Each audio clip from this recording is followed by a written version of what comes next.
Morning, everyone. Good morning, everyone. Thanks for joining us on this beautiful sunny morning. I'm John Higginson, founder of Higginson Strategy, an award-winning communications agency for purpose-led organisations. We set up 4 years ago and have offices in London and Manchester. This year, after starting as a retained agency for 2 great built environment clients, we're expanding our specialism by recruiting Amanda McNally. Amanda joins us from a property agency and has 15 years of experience under her belt. Amanda, perhaps you can say a few words about what will be making us different in this area. Sure. So as we launched the built environment practice within Higginson Strategy, 2 factors really set us apart from other agencies. Firstly, the blending of a purpose-led approach. Applying our expertise across sectors, we're working with brands that are keen to make the world a better place for future generations. Extending this to the built environment is really a no-brainer, as ESG is quite rightly moving further up the agenda for property as we look to invest responsibly and perform more sustainably. And secondly, partnerships. At Higginson, we already work with NGOs, government and influencers to make change, but we're not going to achieve global change as individuals. We need to be social and work together to achieve greater goals, share our knowledge and support one another. This is the first in a series of webinars, which is going to explore crucial content around ESG within the built environment. We're also keen to talk to companies that want to extend their PR reach with a purpose-led approach. I'll be available if you want to reach out and discuss your needs and how we can help you. But I'm going to pass back to John and hope you enjoy the webinar. Thanks, Amanda. So yeah, partnerships, absolutely. That's why we've invited you all here this morning. Both the panelists and you in the audience. It's what we're good at, just pulling people together to magnify their efforts, because reaching net zero is not going to be easy. It won't be achieved without people sharing information. The built environment is responsible for 40% of greenhouse gas emissions. A huge amount of that is embedded, and retrofitting is going to have a huge place to take on a grand scale. It will not be achieved without everyone in this room doing all they can to share knowledge. So that's why I'd like to say to all of you this morning, don't be passive in this session. Listening alone won't achieve anything. So at the bottom of your screen, there's a Q&A box. Please type your questions and your name and where you're from in that. Don't wait till the end of everyone's speeches, just type them straight in. I'll take notes on those questions and where they come from, and I'll come to them at the end. If you've got a question to a specific person, please do say who'd like to answer it. Otherwise, I'll give it to someone that I think might be suitable. In the room this morning, we've got politicians, civil servants, builders, property developers, agents, surveyors, architects, journalists, and urban planners. So don't be too British. This is a networking opportunity right here.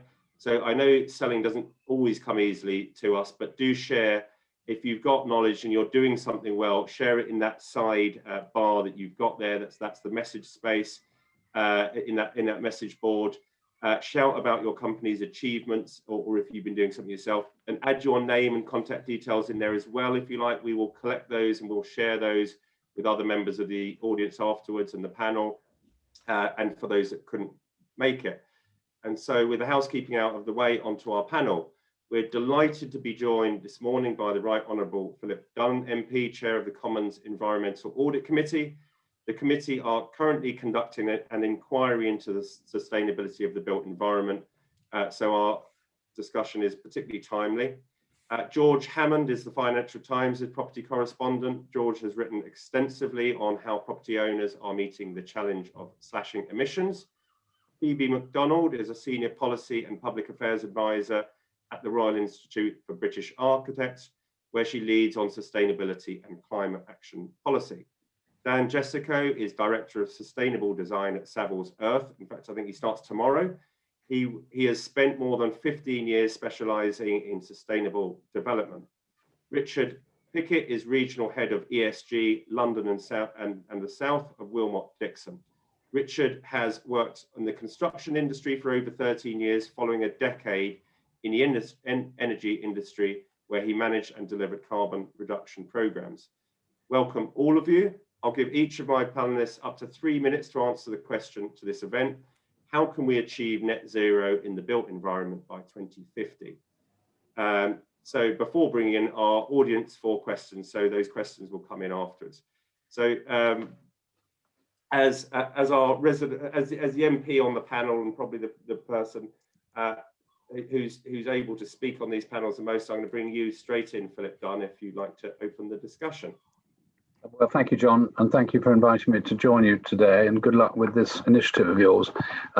So it's also good to see Phoebe here, who has appeared before our committee on our first oral evidence session last week on the sustainability of the built environment inquiry, which you've referenced. We got into this as a committee having done some work last year on energy efficiency of existing homes, and the focus of our committee is on the big challenge of the built environment, which is the existing housing stock as a priority over commercial space, because we think that the housing stock is the most difficult challenge that we face. New housing should get sorted out by introducing new standards. Of course, the government is late in doing this, and that means we are still building houses which may need retrofitting in a few years' time, which is clearly potty. But a much bigger challenge, just because of the scale and the quality of our housing stock compared to other countries in Europe, which tends to be older and less energy efficient in the way of the manner of its construction in the first place, means that we've got a simply colossal challenge. Of the contribution to emissions, domestic buildings account for about 30% of the energy use of the UK and 20% of emissions. There's disagreement as to how many dwellings there are in the UK at any one time. It seems strange, but it's apparently true. Estimates vary between 28 and 29 million. But what is widely recognised is that 19 million of those do not meet the government's energy performance certification C standard, which is the minimum required in order to get to net zero. So if we don't succeed in retrofitting 19 million properties over the next 30 years and counting, so 29 years to get to 2050, we won't achieve that legal target. And that target, which is now in statute. So it's a very significant challenge in order to deliver on this shared ambition. Some people are calling for us to get to net zero by 2030. Just in this one statistic alone, you can understand that that is impossible, because it would require 2 million properties to be retrofitted every year in order to achieve that ambition. That is not possible. It's still going to require 750,000 buildings to be retrofitted every year, which in itself is a massive challenge. The government a year ago introduced the Green Homes Grant Scheme as a very encouraging initiative to try and provide some carrot to homeowners to start sorting out the energy efficiency of their buildings. Of course, it was a poorly implemented scheme and has subsequently been scrapped. And we don't really need to get into all the detail of that. But it just shows the immense difficulty of using government support in a means that will satisfy the Treasury, who take a pretty dim view about the industry that's represented here today in terms of their ability to operate at scale, to allow householders to take advantage of measures which are subject to, let's call it, poor practice. So they introduced some very significant hurdles which restricted the take-up of these grants, and only about 120,000 valid applications have been made out of the 600,000 expected in 6 months, which just again is a sign of the challenge. So we are looking forward to by doing a second inquiry into this whole topic, which is looking at materials and the sort of bigger picture aspects rather than the minutiae of how do you go about retrofitting buildings. So we're looking at the planning issues and how do we get, and embodied carbon, how do we get to zero carbon buildings in the future. A huge plank which is still waiting to be laid, is the heat and building strategy from the government, which is going to set out the policy framework for achieving this ambition.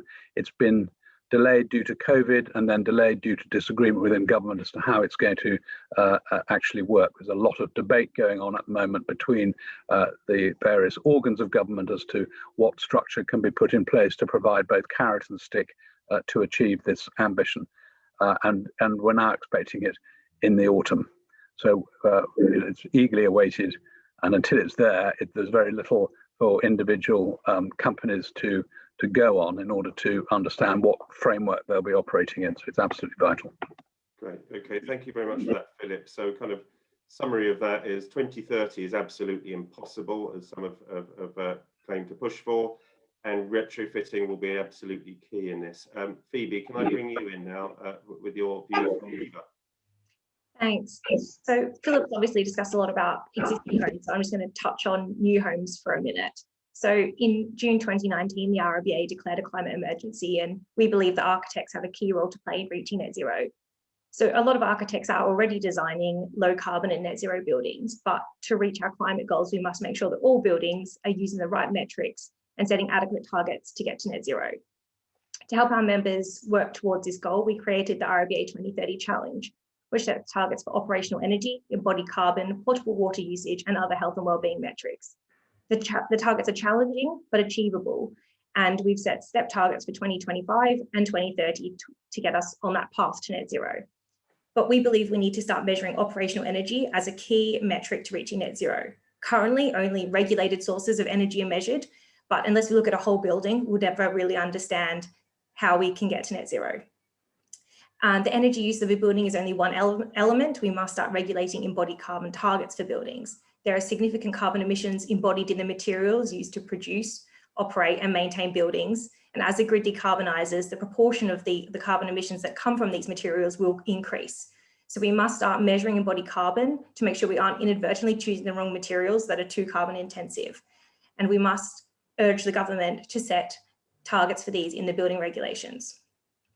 Finally, once a building is built, we must review it in use and make sure it meets performance requirements. For many years, there's been a gap between anticipated and actual building performance. We must use post-occupancy evaluation to improve predictive energy modelling through verification and comparison in use. Without checking how a building actually performs, the industry is relying on unverified predictions of performance. Post-occupancy evaluation can also allow lessons learnt to be taken forward into new projects, and also closes the feedback loop and provides user satisfaction, because you can ask if the building is meeting its desired intentions. Great, thank you, Phoebe. So that kind of taking that holistic approach from RIBA, looking at the embodied carbon, not just the carbon when the building is used, and we all know about things like concrete and the amount of embedded carbon they have, and also great to hear that you've accepted that there's a climate emergency, and I'm hearing that more and more from companies, and we've put that on our own website actually, that we've accepted that, and we had that asked of us. I'm going to bring us straight into Richard now, if we can hear from yourself. Just take myself off mute. Yes, good morning.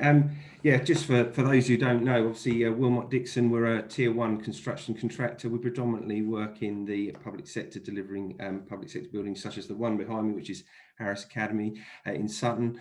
We're family-owned business, trading since 1852. We have Rick Willmott, who's 5th generation family, leading his philosophy is really to have this purpose beyond profit, particularly when it looks at sustainability.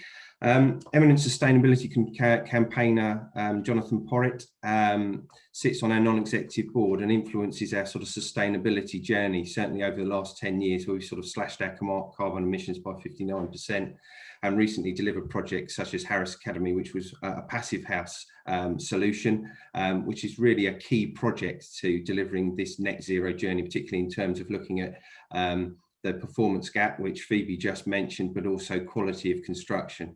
So our response really as a building contractor to this was back in last year, we launched our new Now or Never strategy, which essentially looks at 3 themes: brilliant buildings, building lives, and better planet. But brilliant buildings is really where we're looking at today, and really for our customers. And noting what Philip's saying in terms of residential, our focus is very much sort of in the non-domestic sector, but we've set ourselves the challenge to deliver net zero operational carbon buildings in new build by 2030. Also to deliver those buildings with no energy performance gap and a guaranteed energy performance, because that's absolutely critical. Also to implement monitoring on that through something called energy synergy. But also looking at our embodied carbon as well. We set ourselves a challenge of 55% embodied carbon based on 2020. But for us as a contractor, it's not just about the product that we're delivering to deliver net zero, it's about our supply chain as well. And by 2030, we want key supply chain partners to be operating at a net zero position as well. So I think, for us, it's where there's plenty of milestones and things to achieve over the next few years. I think to date, it tells us our customers' understanding of net zero does vary in the world. We find the London boroughs are a little bit more informed than the shires and things along those lines. And also we need to think about the way the building is procured. We also often find people operating the the CapEx, not necessarily operating the OpEx. And the two never meet. So high life costing here is absolutely paramount. And the other thing also, that the readiness of our industry. There is a lot of knowledge in the consultants, and there's knowledge in the delivery.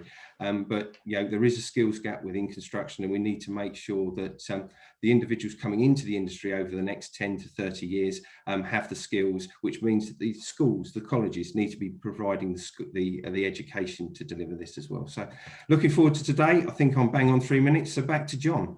Brilliant. Well, thanks, Richard. And actually fantastic to hear from a really old company taking really modern standards there, that kind of passive house standard that first designed in the 90s and came out of Germany. I think that's all about the kind of design of the building, so it stays cool in summer and warm in winter. It's using as little energy as possible. It's absolutely fantastic. I will bring us on to Dan now, if you'd like to let us know, Dan, about your view. Thank you, John, and thank you very much for inviting me along today. So yeah, I'm Dan Jestico. I'm Director of Sustainable Design and Pre-Planning at Savills Earth.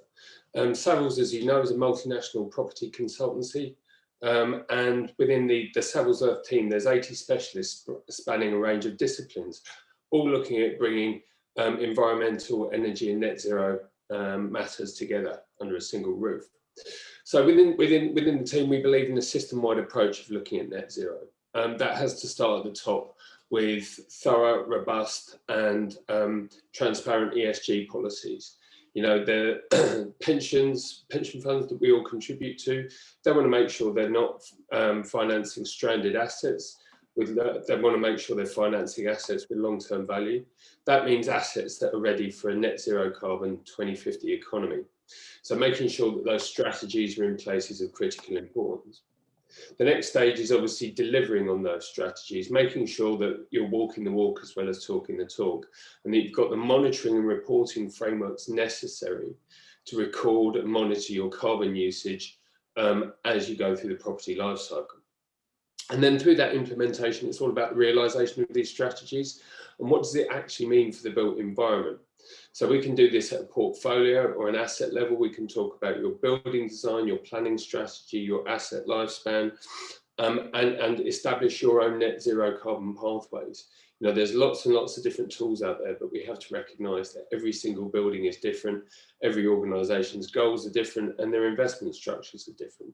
So making sure you develop those bespoke net zero carbon pathways on a portfolio and an asset level, and making sure that you stay on track to deliver that is one of our key factors. And obviously within that, as Phoebe's already touched on, is the importance of data. The old adage goes, you can't manage what you don't measure. So making sure you're collecting data, responding to it, reviewing it. For so long, the property industry has been utterly negligent in monitoring and feeding back on its energy usage. We design these things, we let them out into the real world, we have no idea how they're doing. That's not scientific, and that's not robust, and it's not transparent. We need to close the loop. We need to learn from our mistakes. We need to start designing with actual performance in mind rather than theoretical stuff that just goes into the early stage design. So we need to do more monitoring, more feedback and learning from our mistakes, not just at a building scale, but also a wider master plan scale as well. So that encompasses the design of buildings and master plans, how we use land, how we talk about organisational and corporate sustainability. It brings economics into account. We talk about utilities and infrastructure, how you're procuring energy and delivering it. And also finally, circular economy. What happens to your building at the end of its life? How do you make sure that materials contained within that can be reused if possible, rather than recycled or at worst sent to landfill? So as I say, to summarise, we're talking about a systems-wide approach, looking at the whole organisational structure, the whole property life cycle from top to bottom in order to get your net zero carbon pathways set up. Thank you, Dan. So that real monitoring, using data, making sure that you're recording in the right way is the way forward from Savills Earth. George, I'm going to bring you in last but not least. I'm actually going to throw another question at you. So I do want to know, how do we reach net zero by 2050? But as the journalist in the room, I also want to know, is there going to be the demand and push from the public so that actually so that the builders and politicians and everyone actually feels the pressure to actually achieve net zero by 2050 as well? Thanks, John. Thanks very much for having me today. I think I'm the only one of us in an actual office, so apologies if my face has gone slightly Zorro-ish. There's so few people in here that the lights have gone off, such as the modern world of work. Yeah, even with 3 minutes, not sure I can answer exactly. You have to wave your arms around. Feel free to wave your arms to get the lights on. Yeah. I'm not sure I can quite answer how we hit net zero, but I can give some of the observations that I have from talking to people in the sector and what they're doing about it.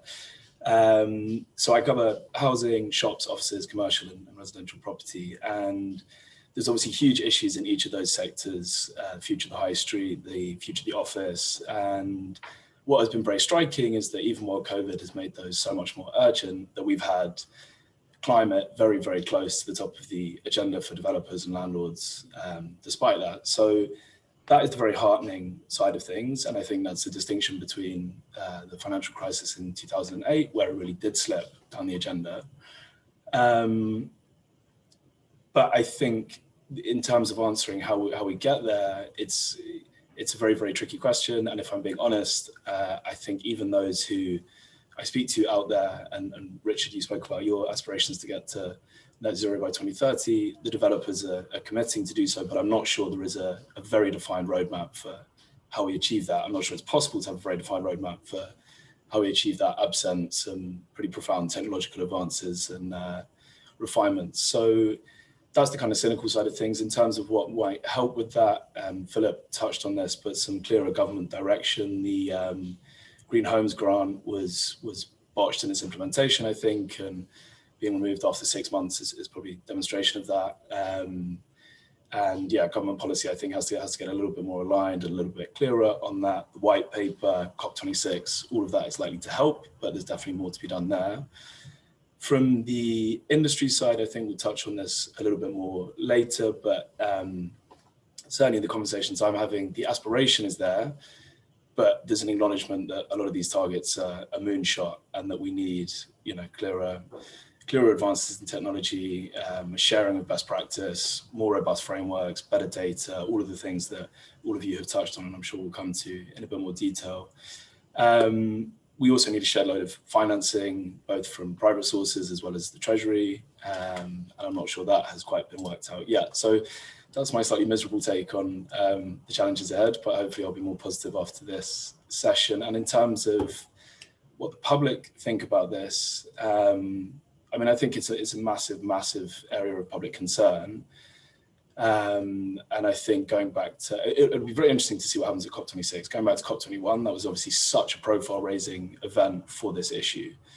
And I think part of the reason that it hasn't slipped down the agenda as a public concern in the way it maybe was allowed to after 2008 is because we're all so much more aware day to day of the impacts of climate change on our lives.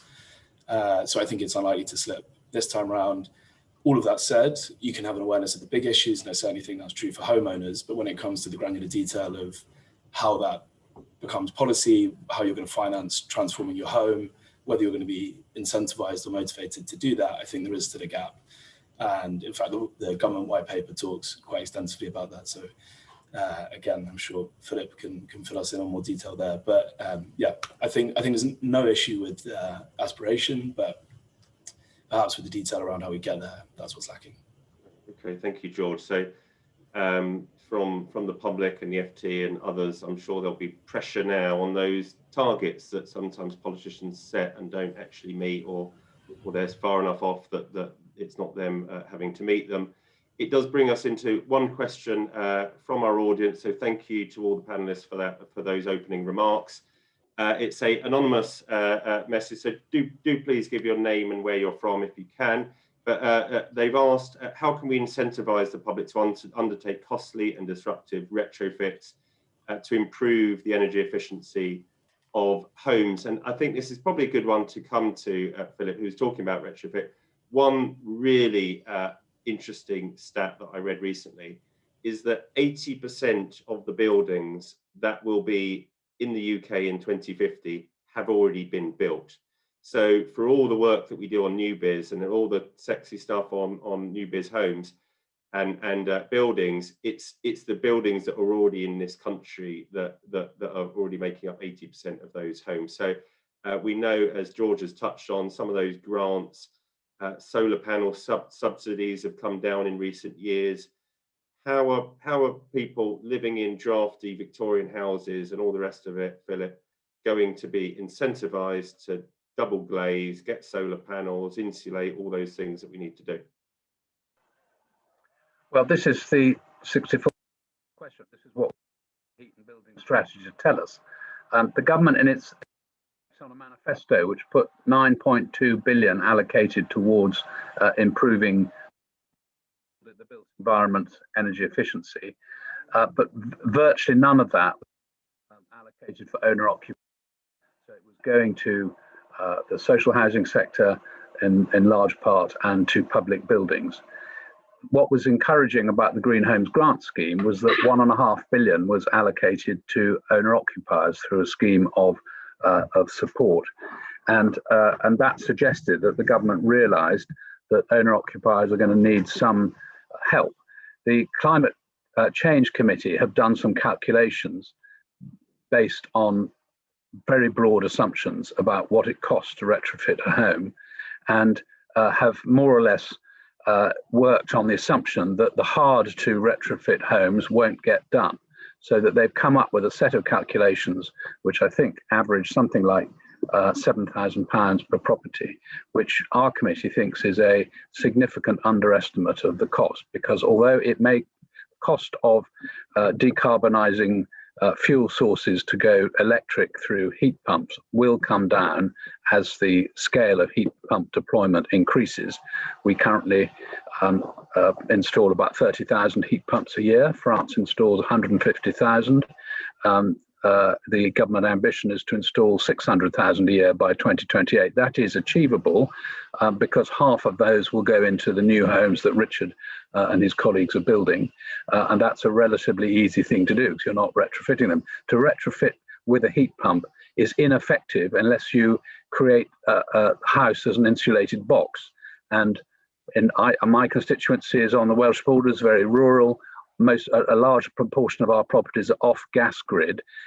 Insulating an old, by which I mean pre-1960s, and in many cases pre-1920s properties, is hugely disruptive and hugely expensive. And we estimated the cost at about 25,000 per property, which itself I think is an underestimate for the kinds of properties that I've just described.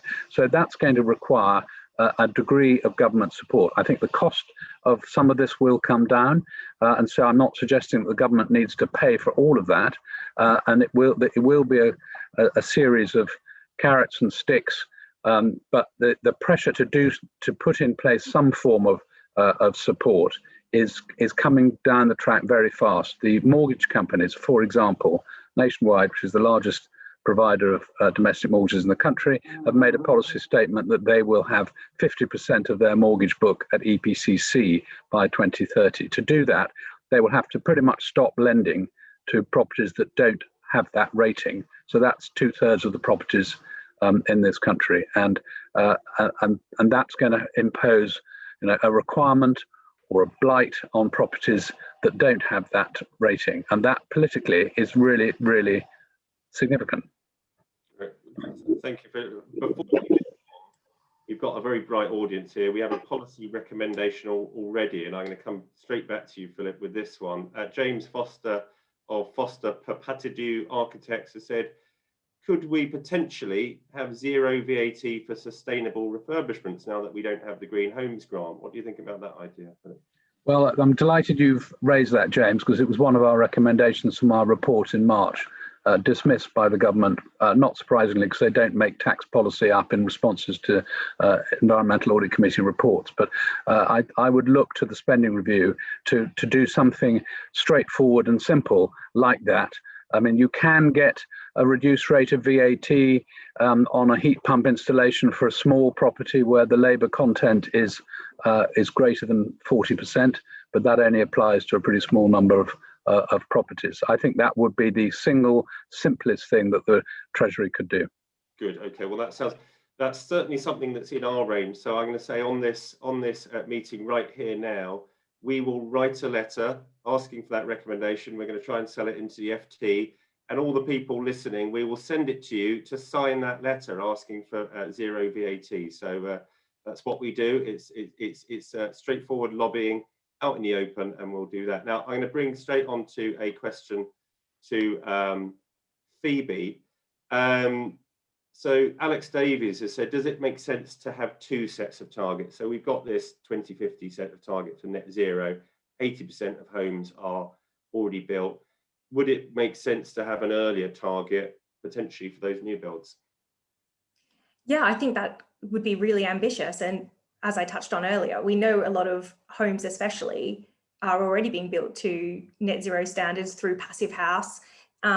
And I think if there was that political will to do it even earlier, I mean, we had zero carbon homes that kind of never really came about, which is really disappointing. So we know that we can do it. So if the government really wants to lead and show ambition, why not? But it also comes down to, if government won't do it, clients need to step up. Clients can ask for this. And if you ask your architect or your builder or your contractor that you want to have a net zero home or building, they can do that for you. So there's nothing stopping us doing it today. Great, thank you. A question from Jo Dixon for Dan Jestico. She says, I agree with your point on the importance of designing a building with operational performance in mind. What role do you think that better use of data and information management can play in helping achieve net zero, particularly in the operational phase? Jo is the Communications Engagement Lead at the Centre for Digital Britain, the Construction Innovation Hub. Over to you, Dan. Okay, so there's a number of different factors, ways in which you can use data. Obviously, the easiest one is what's on your energy meters, your gas meter, your electricity meter. That is the easiest way of working out how much energy your building's using. It's not quite as straightforward as that, obviously, because that tells you how many kilowatt hours of energy your building's using. It doesn't tell you whether that's renewables or fossil fuel sourced.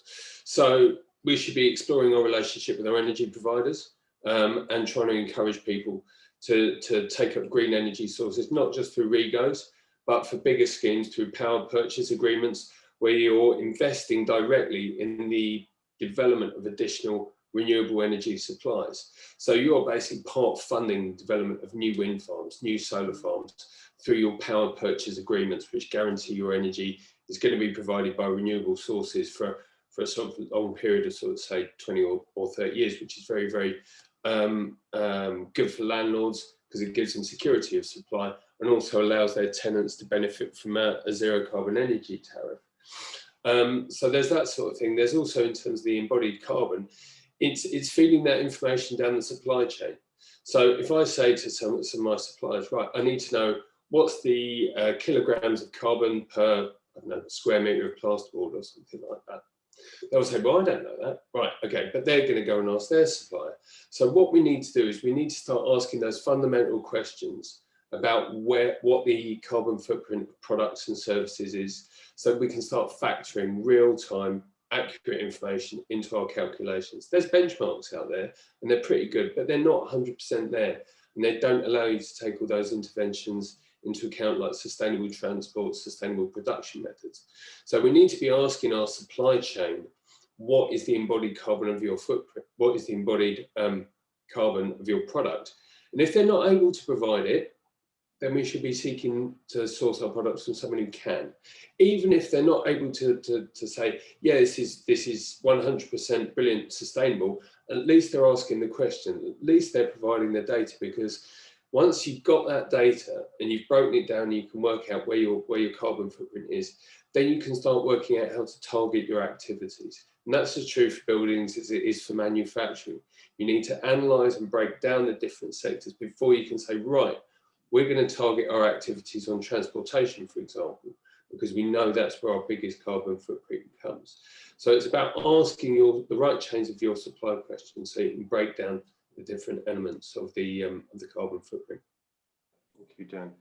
And we all kind of know that if you ask people, they'll say, yes, I want to be sustainable, and I don't want to be destroying the planet with my actions, but money talks. George, I know that you've written on this. Are people actually willing to pay a premium on commercial buildings for a sustainable building, or when it comes down to the money, are they not?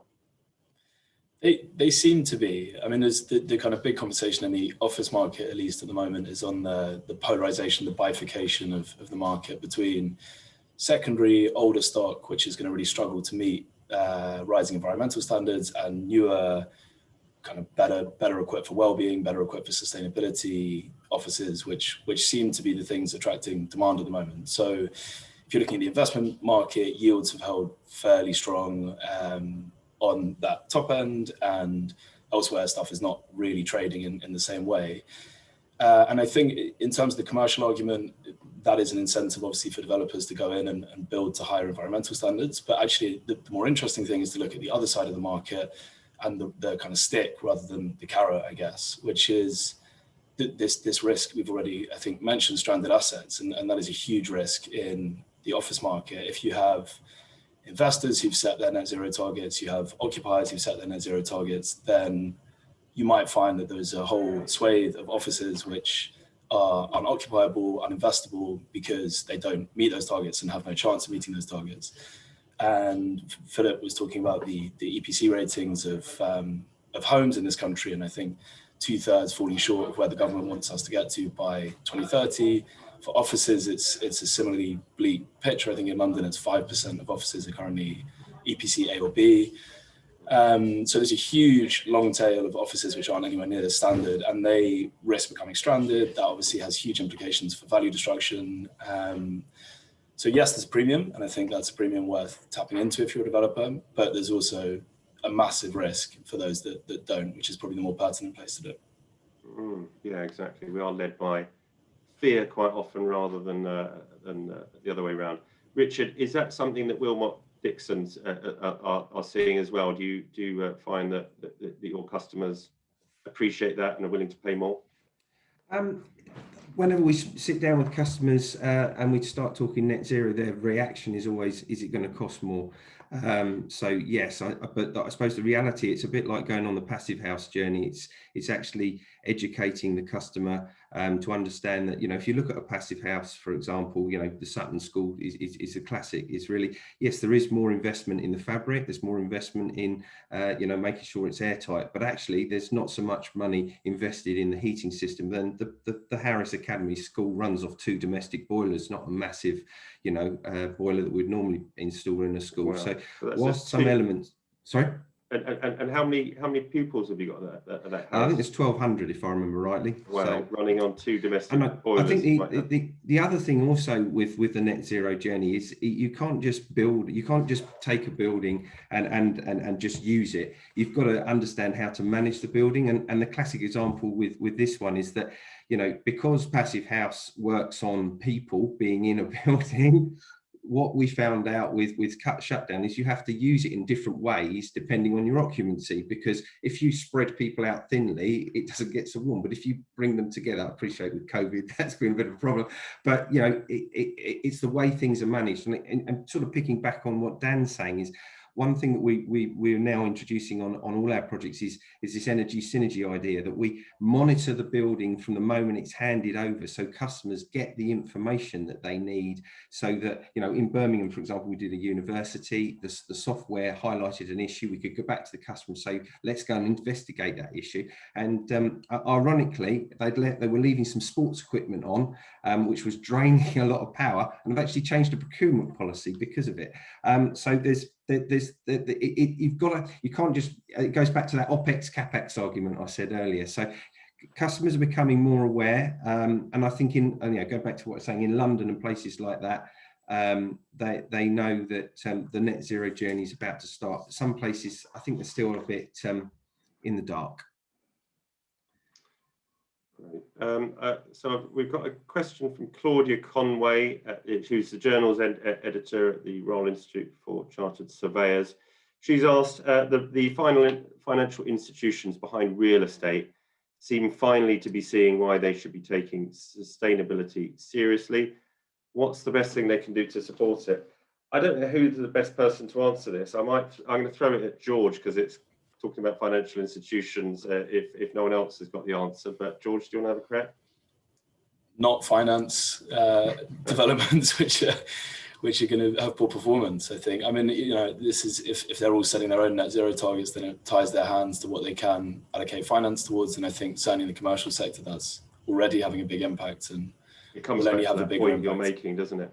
Yeah. So yeah, I think that's the biggest impact they can have. Yeah, so that point, that if companies are setting their own net zero targets, a huge part of their own target is going to be the building that they're in. So those office suppliers, building suppliers, all that commercial real estate, they're going to find themselves in a massive commercial advantage. John, I can probably provide some Willmott Dixon insight to that if you want. And you know, we as a business have said we're not going to use any fossil fuels by 2030, and we won't be in an office if it's got gas heating. It will have to be electrified and net zero. So and you know, when we start talking and renegotiating our leases, we're not the only businesses saying that, and building owners are going, oh really, this is serious stuff. And if they realize they're going to lose a tenant because they're not doing stuff, or they haven't done stuff, yeah, we as a business are prepared to move if it doesn't meet our targets. So yeah, that's the sort of statements that are being out there. I don't know if anyone else has come across that. Well, I mean, the other thing I'd like to pick up on this front is, it's all well and good where the development of an asset and the commercial model of the asset result is derived from the long-term operational model, such as an office, a hotel. So you basically have the returns on that asset being delivered by rental and tenants, which works very well for long-term sustainability. But in the short-term market, the build to sell market, essentially majority house builders in this country, because those house builders aren't responsible for the energy bills of the people who are going to buy the house and operate the house, they don't necessarily see any commercial benefits from improving sustainability standards. Now, that was the case many years ago, but as we see environmental matters rising up the agenda, it's becoming of more and more importance to people when they are selecting a home. And what is starting to emerge is that the sustainability features of a home are going to become more sort of standard. So it wouldn't be so much as a sort of green premium for houses that are deemed to be more expensive, that are more sustainable. But actually, the ones that aren't sustainable just won't sell, or will have to be sold at a discount.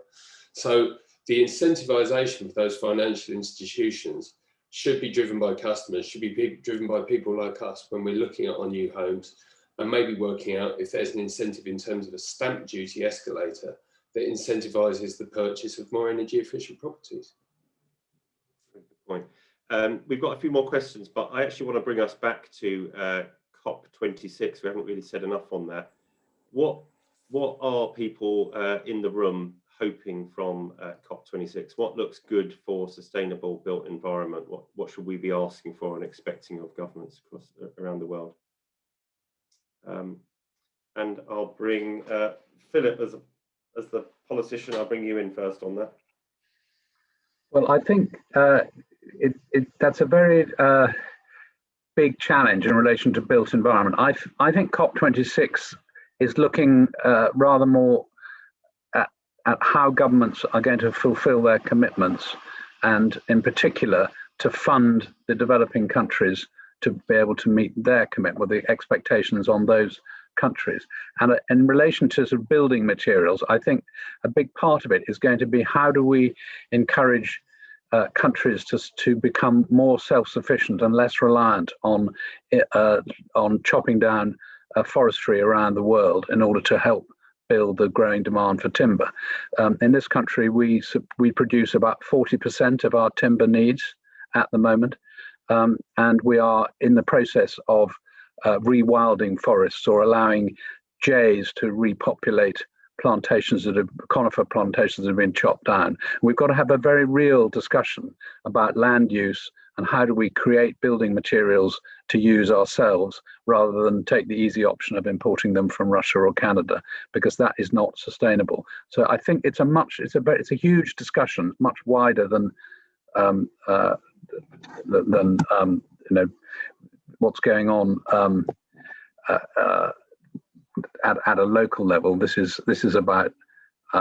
I think it'll come to things like introducing carbon taxes. If we're going to introduce materials from abroad, they're going to have to get more expensive to stimulate domestic production, and that's what the EU produced with their big policy statement last week. Great. And then does that also mean around subsidy? We've got, obviously, Britain has left the EU, and there's a huge pot of money there that was otherwise going to subsidise farming. Presumably with some of that rewilding and some of that, it's about moving subsidies as well. Does anyone else want to come in? Dan, do you want to come in on COP26? Yeah, I mean, I agree with what Philip said. We've kind of, we need to look at how we actually deliver on those plans. Everyone's made all these bold policy statements, but the rhetoric, frankly, doesn't match the action. We need to work out how we are going to get to those 2050 targets. And sort of setting net zero carbon pathways for new build projects is quite frankly easy. We've done it, we've got the technology, we've got the methodologies, we know we can do it. It's just a question of implementation and actually doing it properly. We are already decarbonising our electricity supplies, which is great to see. You know, the carbon intensity of our electricity has fallen by like 80%, I think, over the last sort of 10 years. Brilliant to see. But that's low-hanging fruit. And now we've got the tricky bit of actually getting people to live more sustainable lifestyles. That's eating less meat, that's flying less, that's using the car less. You know, these are things that are actually going to affect how people live their lives. And you know, the pandemic has taught us that there's, you know, all sorts we can do on our doorsteps without flying. We're already eating less meat, so people are already taking these steps to make their lifestyles more sustainable. But we do need increased measures to encourage people, to encourage architects to design more sustainable master plans, more sustainable cities and communities, to get people out of their cars and onto their bikes and onto their feet. Phoebe, I see you nodding away there, and we've been brought into architects, so I'm going to bring you in at this point. Yeah, I said this in the Environmental Audit Committee, which I spoke at last week, which Philip touched on earlier, that even the most sustainable building, you know, a net zero building, or it might even be giving back to the grid, if it's built in the wrong place, is not really sustainable. So we need to think about developments that prioritise, walking, cycling, less reliance on car use, mixed use developments, not just, you know, a single house in the middle of nowhere, but actually how that can be incorporated into local area. And that's also important for wider issues, not just the environment, but social community issues as well. So yeah, I completely agree with what Dan said. Great. And George, or Richard, jump in. All I was going to say was, you know, from down at the coalface and delivering this, and Philip's comments around the supply chain. Decarbonising that supply chain and not carting stuff halfway across the world is critical to us. We've made some commitments to, get much more transparency within our supply chain. And it's not just around the decarbonisation, it's all around exploitation, modern slavery and things like that. The closer your supply chain to us is, and where we can see where stuff is sourced, the easier it is for us to manage that sort of thing. So there's a wider sort of social value side to that as well when it comes to sustainability. But I think what I'd like to see coming out of that COP is some real sort of commitment that this is definitely going to happen. So yeah, I'll hand to George for a comment.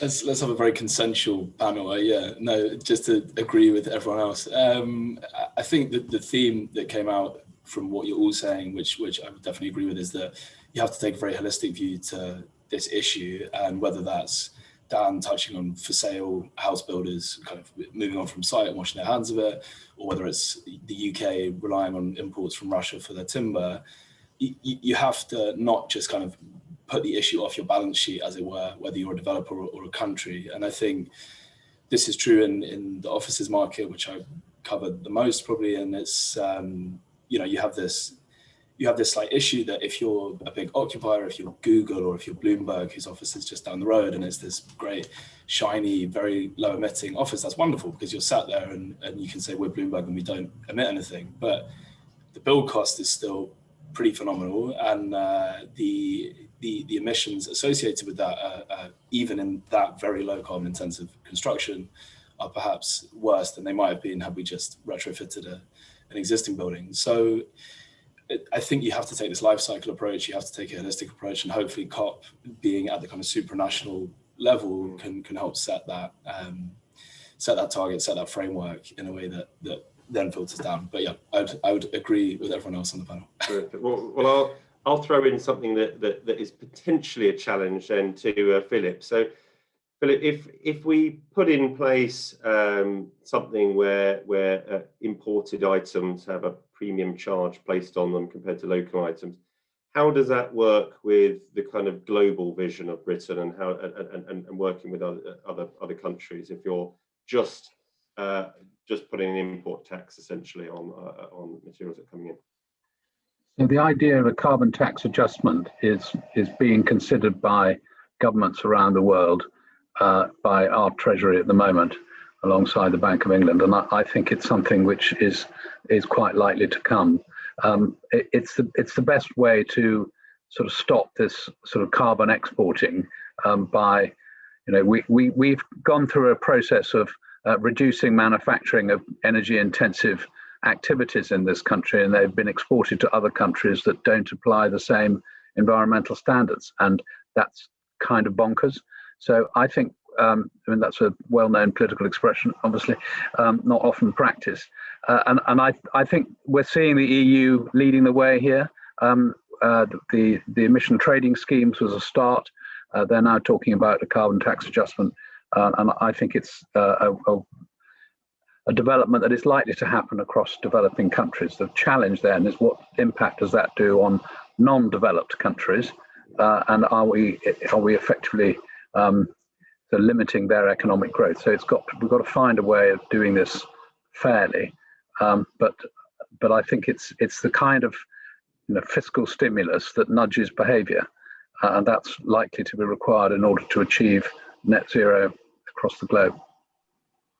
I'm going to take a question from the audience that's directed to Richard. Now, this is one that if we haven't spent much time on this, we are going to have another panel discussion talking specifically about social issues. But this question asks, how do targets for net zero interact with targets for building affordable and social housing? i.e., what can the government do to ensure that we meet both, that we build affordable housing and hit our environment targets? I'm not sure I've got the bullet for that. I think from our point of view as Willmott Dixon, building buildings and affordable homes to the right standards is all about driving the skills shortage that sits around that and driving the social side of that. So I'll give you an example. We're building some housing down in Eastbourne, and we're working with a local college there to increase the proficiency and provide opportunities for young people and outcomes there, but upskilling the staff as well within that, so they're aware of the new modern methods of construction and things along those lines. Yeah, I'm not sure I've got the golden bullet question answer to the full question there, John, I'm afraid. Yeah. Great. Well, look, we're coming to the end of the session. I'm just going to do the last one, which is more a statement from James Foster. So I'll just read it out.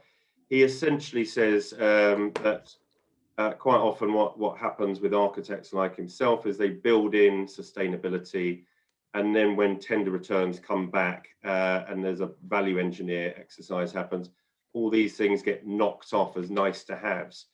And so if anyone wants to answer that, I might come to you, Phoebe, on that. How do we stop them being pushed off? The architects put them on and then they get thrown off as, oh, look, it's too expensive to do. We don't really need that.